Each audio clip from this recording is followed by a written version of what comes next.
Con los candidatos y los partidos políticos metidos de lleno en la campaña electoral, frente a la elección presidencial que en México tendrá lugar el próximo 1 de julio, un tema parece no figurar todo lo que debería en el debate político nacional, a saber, las metas y objetivos de nuestro país en materia de política exterior. En este momento, México necesita de ya definir su agenda de política exterior. Ya no se puede concebir como algo secundario. Lo interno está íntimamente vinculado con lo externo y lo externo evidentemente repercute en lo interno. Vivimos en un mundo globalizado, en un mundo interconectado, en un mundo con profundos vasos comunicantes. De ahí que la política exterior sea tan importante como la política interna.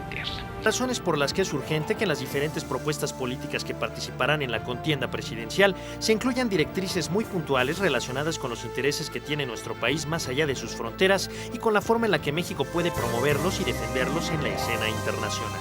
Los 4 candidatos deberían establecer principalmente cuál va a ser su agenda y cuáles son, sobre todo, determinar cuál es el interés nacional de nuestro país. En función de esta determinación del interés nacional, fijar objetivos y fijar metas. Una vez que ya están fijadas estos objetivos y estas metas, pues establecer cuáles son las estrategias y las tácticas precisamente para el logro de estos objetivos. Y es que en una realidad internacional cada vez más interdependiente, es larga, muy larga la lista de temas en los que México tiene comprometidos intereses estratégicos y que exigen por parte de la clase política nacional una clara definición. ¿Cuál va a ser la agenda? ¿Cuál va a ser la agenda en términos de temas como migración? En términos, por ejemplo, de comercio, en términos de economía, en términos de energía, en términos de aspectos ecológicos y medioambientales, en términos energéticos. Y a su vez determinar de estas temáticas cómo se van a priorizar con las áreas geográficas del mundo. Lo que es un hecho es que como 12ª economía del mundo y como próximo anfitrión de la cumbre de jefes de Estado y de Gobierno de los países integrantes del Grupo de los 20, la sociedad mexicana no puede soslayar la innegable importancia, tanto política como económica, que en este momento tiene nuestro país en la escena internacional y consecuentemente debe definir posicionamientos claros en materia de política exterior. Vamos a continuar entonces con esta conversación con quien ha sido designado por el candidato Andrés Manuel López Obrador como su potencial canciller en caso de que él ganara la presidencia de la República, y estábamos, Jorge Eduardo, en el capítulo de los objetivos, las metas que buscaría alcanzar en lo internacional Andrés Manuel.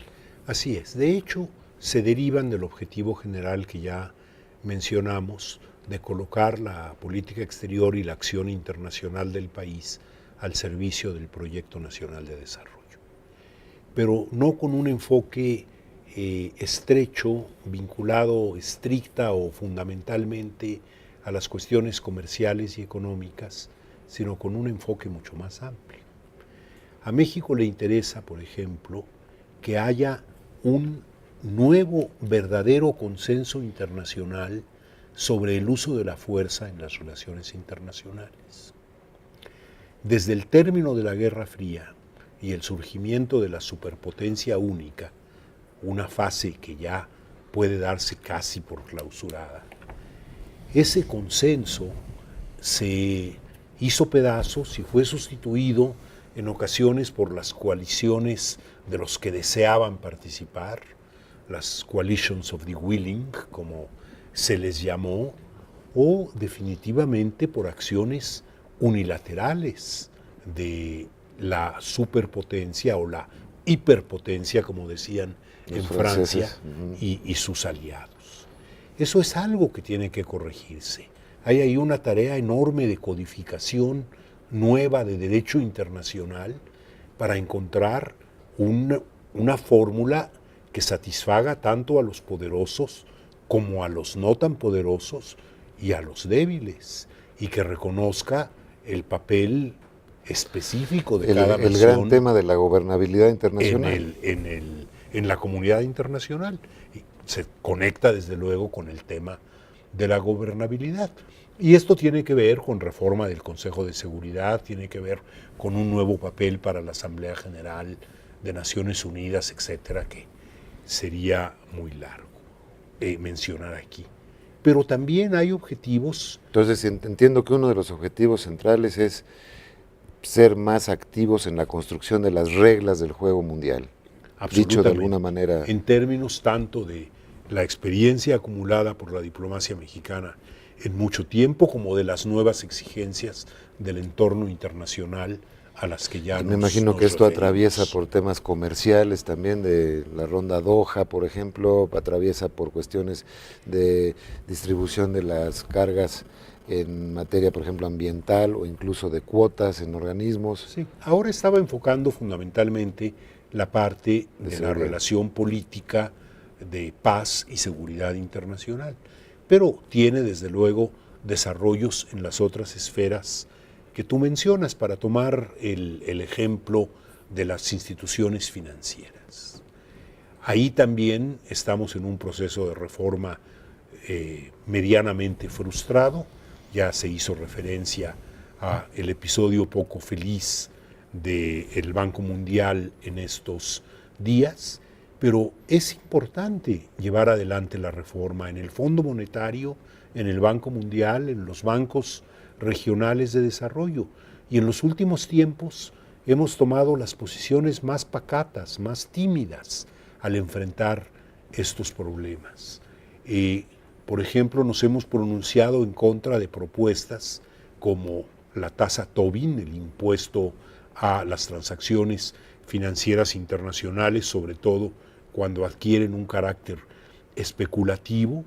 Nos hemos pronunciado con muy poco entusiasmo en favor de ciertas reformas de la gobernabilidad en el Fondo Monetario y en otros organismos financieros internacionales. Esto tiene que corregirse con la idea de encontrar esos comunes denominadores con otras economías emergentes de las que desafortunadamente nos hemos ido distanciando, no solo en ponderación económica, sino también en iniciativa y acción internacional. En la lectura del movimiento progresista, México hoy está muy solo en el mundo. ¿Quiénes son sus socios hoy día? Y si no los tenemos, ¿quiénes serían sus socios a nivel internacional? Entremos a esto ahora, aunque es propiamente el tema de los instrumentos que venían poco más adelante. Quisiera ver un poco, digamos, cuáles son los mensajes que en su momento, imagino que habrá foros por ahí a lo largo del camino en la campaña, en la que Andrés Manuel plantee sus tesis internacionales. Sé que no es lo más sexy en una campaña, porque muchos de los estrategas dicen que no trae votos. Yo y tú creo que diferimos de eso, pero del que tienen que hablar siempre de empleo, tienen que hablar de reforma fiscal, tienen que hablar del campo, pero yo creo que son temas centrales para el país y que va a ser discutido, y que dan además la visión de un estadista, ¿no es cierto? Porque si no se habla de lo internacional es muy difícil plantearse como estadista. Bueno, en este asunto no se puede tener una sola regla aplicable en todos los ámbitos de acción internacional, en todos los sectores. Es evidente que el menú de opciones es muy amplio, desde seleccionar en concierto con ellos los países a los que se va a dar prioridad en la relación bilateral y qué énfasis en el caso de cada país, en qué capítulos, en qué segmentos de las posibilidades se incidirá principalmente, como en qué organismos actuar en función de los objetivos que quieran alcanzarse, en qué momento volver el rostro hacia América Latina y su trabajo multilateral y también subregional, en Centroamérica, en las Antillas o el Caribe, como se le dice más normalmente, pero también desde luego con las economías grandes de América Latina en el sur del continente. Entonces hay una diversidad de posibilidades y lo que se requiere es dedicar los recursos y el tiempo necesarios a examinarlas, a discutirlas con los potenciales participantes o asociados, si se prefiere la palabra, para localizar aquellas sobre las que valga la pena insistir y llevar adelante. Yo creo que habrá que dedicar un cierto tiempo al inicio para replantear una cuestión que se ha ido dejando de lado. Hace 6 años un analista de las relaciones internacionales, ya fallecido desafortunadamente, decía que México, refiriéndose a América Latina, se había quedado casi sin amigos y había conquistado muchos adversarios. Yo me temo que esto en alguna medida sigue siendo cierto, que no aparecemos como un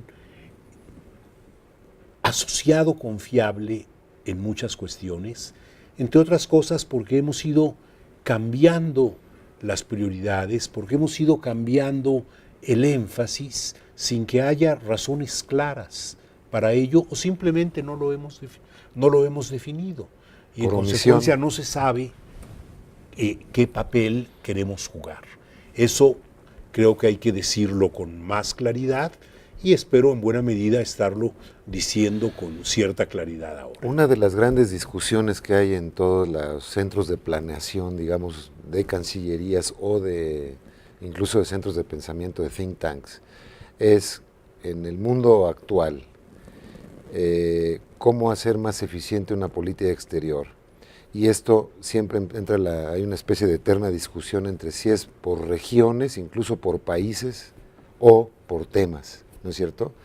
Entonces, si tomamos, como decías, por ejemplo, una política industrial, eso te lleva a lo mejor a que tus aliados naturales sean, voy a decir, Corea para ciertas cosas, Italia para otras, Brasil para otras, y rompe lo regional, ¿no es cierto? Es decir, no tenemos necesidad de que sea bloque tal, bloque europeo, bloque asiático, sino que corta transversalmente. Yo pienso que lo ves bien y que ¿no? En efecto a mí me parece ocurre. que es más real eso. Habrá otras cuestiones en las que el enfoque regional o subregional seguirá siendo muy importante. Quizá en temas Pensamos de seguridad, que México tiene que recuperar su espacio en América Central como el ámbito privilegiado de la acción internacional de México, donde están, por razones históricas y de afinidad, por mucho tiempo una serie de posibilidades que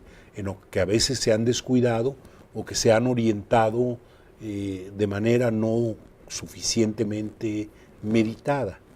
Pero básicamente hay que combinar estos instrumentos, si se les quiere llamar así, el bilateral, el regional, el sectorial, en función de los intereses específicos y en función de los asociados con los que queramos ir trabajando. En política industrial hay también una dimensión multilateral que ya mencioné en la UNUDI, pero por ejemplo en cuestiones como la reforma laboral hay también una dimensión multilateral en el trabajo de la Organización Internacional, de la OIT, la Organización Internacional del Trabajo, que podría ayudar a hacer más llevaderos algunos de los debates internos en una materia tan compleja y que en ocasiones se ve con un simplismo aterrador de que simplemente se trata de reducir el costo de modificación del estatus de los empleados o de los trabajadores, y en algo que va mucho más allá de eso. Permíteme hacer un corte aquí, Jorge Eduardo, y regresamos para iniciar conclusiones, si te parece, en el siguiente segmento. Regresamos.